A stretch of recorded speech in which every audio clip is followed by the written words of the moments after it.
In some parts of southwest England, it has rained every day this year, and it's still pouring, falling on already saturated ground into already swollen rivers, and it's making flooding almost inevitable. It's finally stopped raining in Chertsey in Surrey, but the River Bourne has burst its banks. Once I see it come through the ground level, you know you're in trouble. Their homes are thankfully safe, but locals say their gardens have been like swimming pools for weeks. Torrential rain, sort of consistent torrential rain, and falling on what was already very saturated ground. It's just come over and hasn't gone down again, but it's been getting progressively worse over the last few years again, which is frustrating. But while many properties have been spared so far, across the country, roads are hazardous. And the emergency services say drivers are taking unnecessary risks.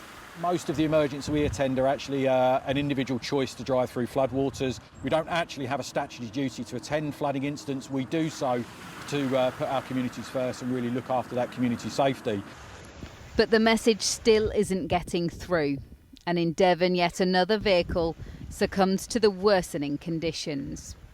We're seeing the likelihood of further rain simply continuing to top up our rivers and keeping those groundwater levels high, and therefore the risk of flooding, and not necessarily to properties but to businesses, to roads, railways and infrastructure, causing disruption that may well affect people even if their properties don't flood. A yellow warning for heavy rain across the southwest remains in place tonight, and the downpours drenching the nation are showing no signs of stopping. Stacey Foster, ITV News. Keep that brolly handy. It's still going to be quite unsettled as we head through the next few days. Let's take a look at these shots. This was from earlier today, Shipley in West Sussex. You can see groundwater levels just so high, and this caravan park is currently flooded. In fact, there are some parts of the UK, particularly in the south, where they have seen double the amount of the expected winter rainfall. Let's take a look at some of the rainfall stats that are starting to come out.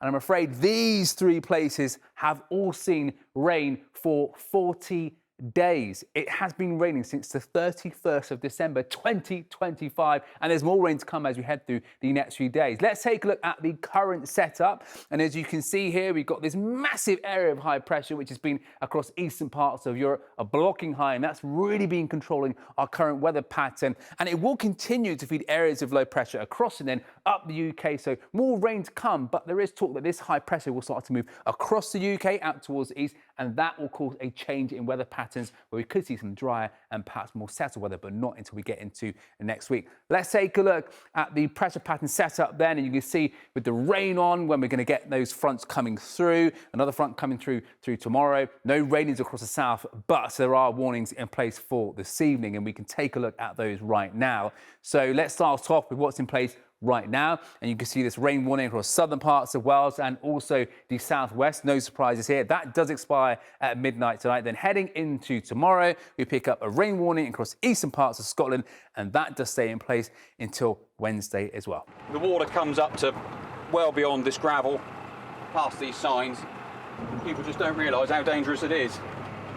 In the past 2 weeks, 4 vehicles have been washed off this ford.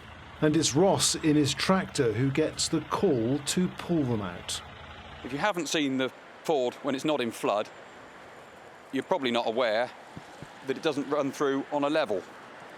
So what probably only looks like 6 inches of water, essentially can be 3.5, 4 feet of water and catches a lot of people out.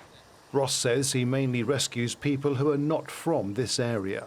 People are diving through here at night because there's tailbacks to Fording Bridge and right back to the Ringwood roundabout and through Ringwood. People are trying to take an alternative route, coming through here, not knowing the roads.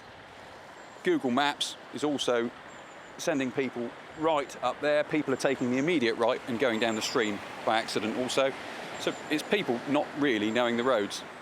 And that's what happened to Gail, who was the driver of the Mazda sports car that Ross pulled out of the water about a week ago. Her sat-nav had rerouted her because the main A338 was blocked.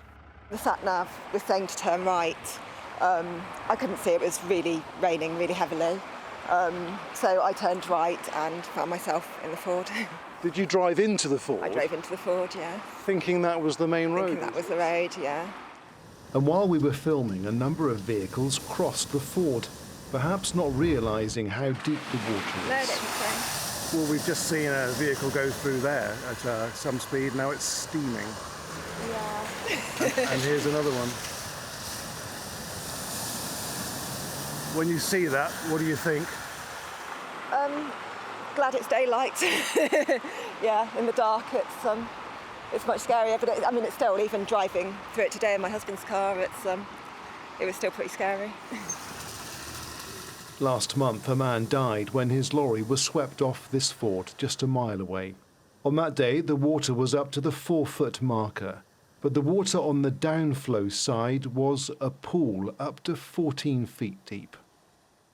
Despite the dangers, there are no warning signs, something that Ross says needs to change. I mean, some deep water or anything along those lines, some signage would be great. And also, it's totally unnecessary to get washed off this ford because less than 100 yards away is a humpback bridge as an alternative route.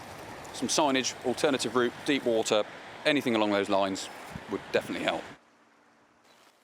Well, in a statement, a Hampshire County Council spokesman said that the signs here do comply with regulations and we carry out regular site inspections to ensure that the correct and appropriate signage is in place. Well, with me now is Pete Clark from Hampshire Fire and Rescue. Pete, what do you make of the difficulties that drivers are facing at these sort of locations at the moment? We're facing really difficult conditions at the moment. We've got high river levels, high water levels and groundwater levels. You can see the fords are clearly flowing at the moment. You know, it is difficult conditions and dangerous conditions in some places. What we're asking is drivers to kind of take extra care, really read the road conditions. And if there is a road closure or a diversion in place, please listen to those and add an extra 5 or 10 minutes to your journey if necessary. You know, don't take any unnecessary risks and try and take an alternative route before you go through standing water. And if a driver does get washed away in a ford like this, what's your advice? The first port of call is to call 999 straight away. Speak to our very experienced control room operators and they'll send an appropriate response accordingly. Or if you see a car and it's in that standing water, call 999 and give them as much information you can about the vehicle, its conditions, anyone trapped inside or their conditions or any injuries potentially. OK, Pete, thanks very much for talking to us. So the advice is please take extra care when you approach a ford. Richard Slee, ITV News, near Ringwood. Lynn Smith is one of the forgotten few.